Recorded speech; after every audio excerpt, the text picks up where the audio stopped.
నిజాయితీగా మన కులం కోసం ఎంతవరకు పనిచేసామనేది ముఖ్యమని చెప్పి ఈ సందర్భంగా తెలియజేస్తామన్నా. ఇప్పటివరకు ఎవరైతే ఈ నియోజకవర్గం నుంచి వచ్చారో, ఎవరైతే రాలేదో వారు ఖచ్చితంగా వివరణ ఇవ్వాలి. లేకుంటే ఎవరైతే రాలేదో నిర్దేశించిన కమిటీ మొత్తాన్ని కూడా పూర్తిగా రద్దు చేస్తామని చెప్పి సందర్భంగా తెలియజేస్తా ఉన్నా.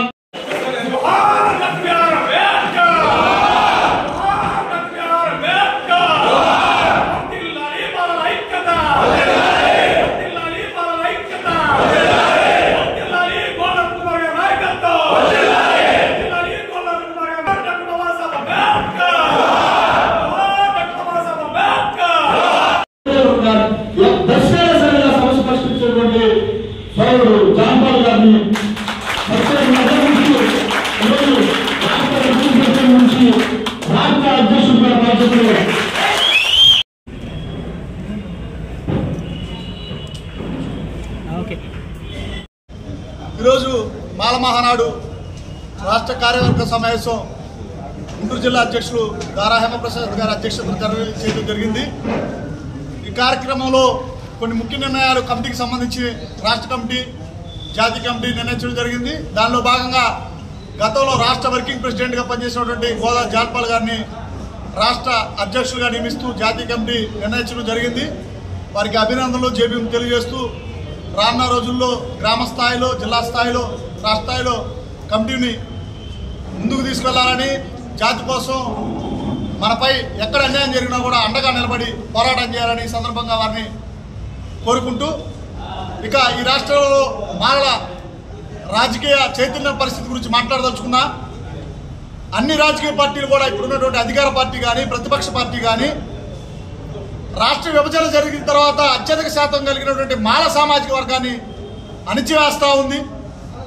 ఈరోజు 4 సార్లు 5 సార్లు గెలిచినటువంటి మాల శాసనసభ్యులు కానీ, మాజీ మంత్రులకు కానీ ఇప్పటి వరకు కూడా ఎమ్మెల్యే అభ్యర్థులుగా ప్రకటించకుండా ఎవరైతే డబ్బుల సంచులతో వస్తున్నారో వారిని అభ్యర్థిగా ప్రకటిస్తారని తీవ్రంగా ఖండిస్తున్నా. వారికి మాల మహానాడు కూడా అండగా ఉండిద్దని చెప్పి సందర్భంగా తెలియజేస్తా ఉన్నాం. అంతేకాకుండా ఈరోజు కొన్ని ముఖ్యమైనటువంటి తీర్మానాలు చేయడం జరిగింది. ఏ రాజకీయ పార్టీ అయితే వర్గీకరణకు బహిరంగంగా మద్దతు తెలిపిద్దో వాటి మీద మాల మహానాడిని అభ్యర్థులుగా పోటీలో రానున్న ఎన్నికల్లో నుంచోబెడతామని చెప్పి సందర్భంగా మీడియా ముఖంగా తెలియజేస్తా ఉన్నాం. అదేవిధంగా వర్గీకరణ అనేది కాలం చెల్లిన అంశం. అన్నాదమ్ములుగా ఉండాల్సినటువంటి మాలామాదిలో రానున్న రోజుల్లో ఉమ్మడి అంశాల మీద పోరాటంకి మాతో కలిసి రావాలని పిలిపిస్తా ఉన్నాం. వికలాంగులకు సంబంధించినటువంటి 6,000 ఫిక్షన్ ఏదైతే ఉందో న్యాయమైనటువంటి కోరిక వారికి మద్దతు తెలియజేస్తా ఉన్నాం. ఖచ్చితంగా రాజకీయ పార్టీలు మేనిఫెస్టోలో పొందుపరచాలని ఈ సందర్భంగా డిమాండ్ చేస్తా ఉన్నాం. అంతేకాదు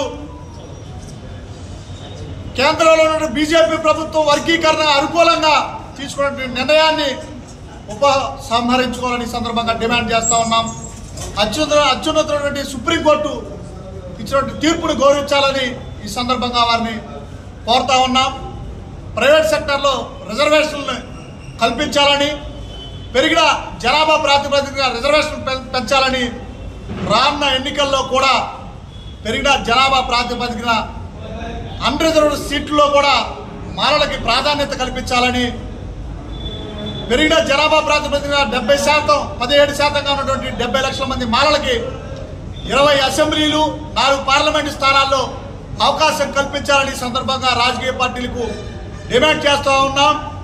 ఎవరైనా వర్గీకరణకు బహిరంగంగా మద్దతు తెలిపినా, వర్గీకరణ మేము సపోర్ట్ చేస్తామని తెలిపినా ఆ నియోజకవర్గాల్లో అభ్యర్థుల మీద మాల మహానాడు పోటీ చేస్తుందని ఈ సందర్భంగా హెచ్చరిస్తూ, రానున్న రోజుల్లో మాలల హక్కుల కోసం ఎక్కడ మాలలకు అన్యాయం జరిగినా డాక్టర్ బాబాసాహెబ్ అంబేద్కర్ గారి భావజాలంతో వారికి అండగా నిల్చుంటూ, బోధించు, సమీకరించు, పోరాడాలని నినాదంతో పనిచేస్తామని ఈ సందర్భంగా తెలియజేస్తూ, రాష్ట్ర వ్యాప్తంగా వచ్చినటువంటి ఈ మాల సంఘ నాయకులందరూ కూడా పేరు పేరున జై భీమ్ తెలియజేస్తూ సెలవు తీసుకున్నాను.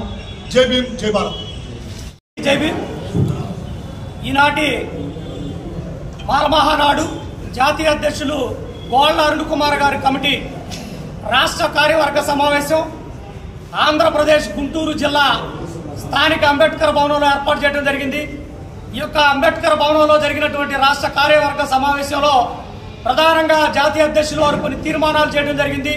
ఆ తీర్మానాల్లో భాగంగా గతంలో నేను ఈ రాష్ట్ర వర్కింగ్ ప్రెసిడెంట్గా పనిచేస్తూ గత 18 సంవత్సరాల దళిత ఉద్యమాల అనుభవం కలిగినటువంటి నాకు నేడు రాష్ట్ర అధ్యక్షుడిగా నన్ను ఎంపిక చేస్తూ నియామక పత్రం అందజేసినటువంటి జాతీయ అధ్యక్షుల వారికి, అలాగే ఈ రాష్ట్రంలో ఉండబడినటువంటి మాలలకి, మాల మహిళలకి, మాల ఉద్యోగస్తులకి, మాల విద్యార్థి సంఘాలకు, విద్యార్థులకు, పేరు పేరున కార్మికులకు, కర్షకులకి ఉద్యమ నమస్కారాలు తెలియజేస్తూ నాపై ఈ రాష్ట్ర అధ్యక్షుడిగా మాల మహానాడికి ఎంపిక చేసినందుకు ఖచ్చితంగా ఈ రాష్ట్రంలో మాలలు ఏవైతే కోల్పోతా ఉన్నారో, మాలలు ఏ రాజకీయ పార్టీల నుండి మాలలను ఓటు బ్యాంకుగా వాడుకుంటా ఉన్నారో వాటికి వ్యతిరేకంగా అంబేద్కర్ గారు ఇచ్చినటువంటి దళిత బహుజనుల రాజ్యాధికారం వైపు అంబేద్కర్ గారు ఏదైతే ఆత్మగౌరవం కోసం పోరాడమన్నాడో ఆ ఆత్మగౌరవాన్ని మాలలకు అందించే దిశగా మాలల మీద జరుగుతున్నటువంటి దాడులకు వ్యతిరేకంగా మాలలను చైతన్యం చేస్తూ మాలలను అభివృద్ధి పదంలో నడిపేటటువంటి రాజకీయ పార్టీలను మాత్రమే